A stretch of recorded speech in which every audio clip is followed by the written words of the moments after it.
ఒక్కళ్ళకి 2 లక్షల రూపాయలు కూడా డబ్బు లేని సహకార సంఘాలు 30 లక్షల రూపాయలు ఖర్చా? రైతులకి గుండె మీద చేసి చెప్తున్నాను నాగేంద్ర గారు, 4,50,000 రూపాయలకి పైన ఒక్క పైసా కూడా ఖర్చు. ఈ నాగేంద్ర గారు, నా నోటి నుంచి ప్రజా జీవనంలో అనుమతి దోషం ఉండదు. ఇంతకుముందు ఇప్పటి వరకు లేదు, గమనం ఉండదు. మీకు తెలిసిన ఒక్కళ్ళకి అధ్యక్ష, ఒక్కళ్ళకి ₹1 నేను ఇచ్చినట్టు కనుక ఉన్నట్టయితే ఈ క్షణం నేను రాజీనామా చేస్తాను. ఒక్క ఓటు కోసం ₹1 నేను ఇచ్చానని చెప్పినట్టయితే ఈ క్షణం రాజీనామా చేస్తాం. ఒక్క చుక్క బ్రాంతి పోయించానని అంటే ఈ క్షణం రాజీనామా చేస్తాం. అధ్యక్ష, అనవసరంగా సూర్యుడి మీద ఉండేది, అనవసరంగా చిక్కులు కొంత వాస్తవాలు చెప్తున్నాను. ఇప్పటికైనా మార్చుకుంటారని కారణాలు చెప్పాను, మీ మీద కోపంతో చెప్పట్లేదు. జాతీయ పార్టీల అవసరాన్ని నొక్కి చెప్తున్నాను.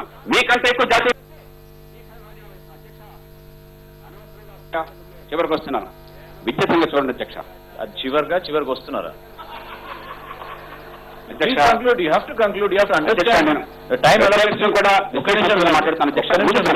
ఒక్క నిమిషం వినండి మీరు.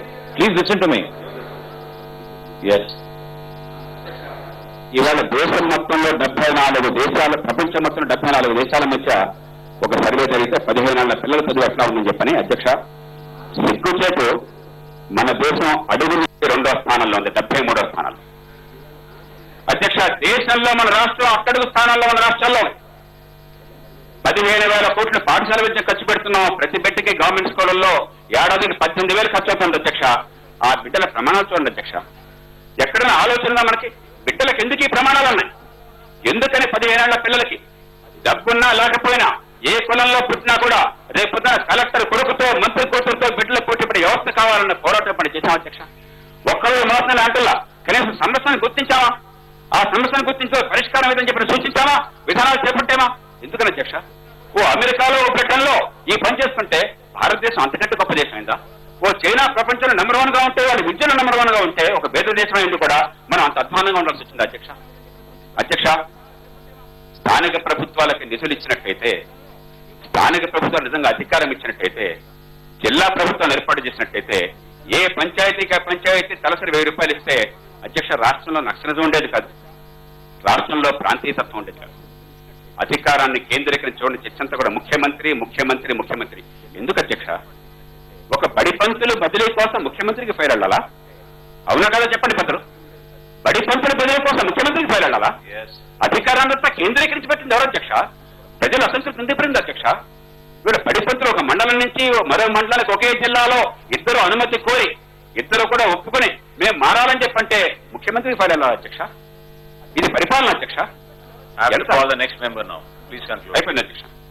అధ్యక్ష, అలాగే స్థానిక ప్రభుత్వాలకే కనుక అయ్యా మద్యాన్ని అదుపు చేయండి, అక్రమ మద్యాన్ని కానీ, బెల్ట్ షాపులను కానీ, లేదా అక్రమ సరణ కానీ చెప్పంటే అధ్యక్ష చాలా మార్పు వచ్చేది. 19,000 కోట్ల రూపాయలు ఆదాయం తీసుకుంటున్నాం, ప్రజల విశ్వాసంలోకి తీసుకోము. ఓ పక్కన ఇచ్చేసే కనిపిస్తుంది, కానీ రెండో పక్కన ఆ బతుకుని హరించేస్తున్నాం సారాయితో.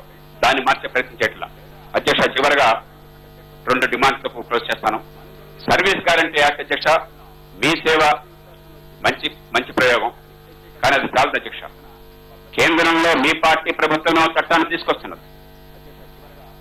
ప్రతి పనికి గడువు పెట్టి విధిగా ఆలస్యమైనట్టయితే రోజుకు ₹250 పరిహారంతో అధ్యక్ష పార్లమెంటరీ కమిటీ కోరిక మేరకు ఆ చట్టాన్ని లోక్సభ తయారు చేసి పంపించింది, సమగ్రంగా తయారు చేయాలని చెప్పి ఆ చట్టాన్ని ప్రవేశపెడుతున్నారు.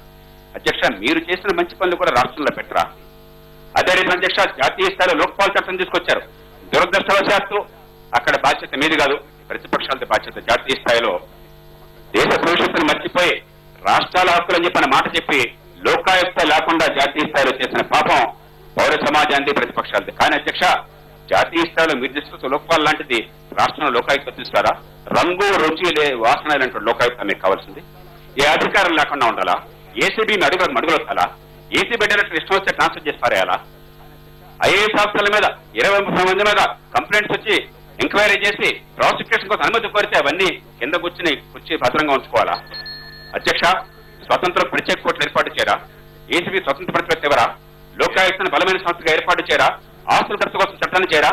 కనీసం కేంద్రంలో మీ పార్టీ ప్రభుత్వం చేస్తున్న పని రాష్ట్రంలో మీరు చేయరా? అంటే మీరు మీ పార్టీ ప్రభుత్వానికే మీరు ప్రతిపక్షమా? కనీసం ఆ పనులను చేయండి అధ్యక్ష.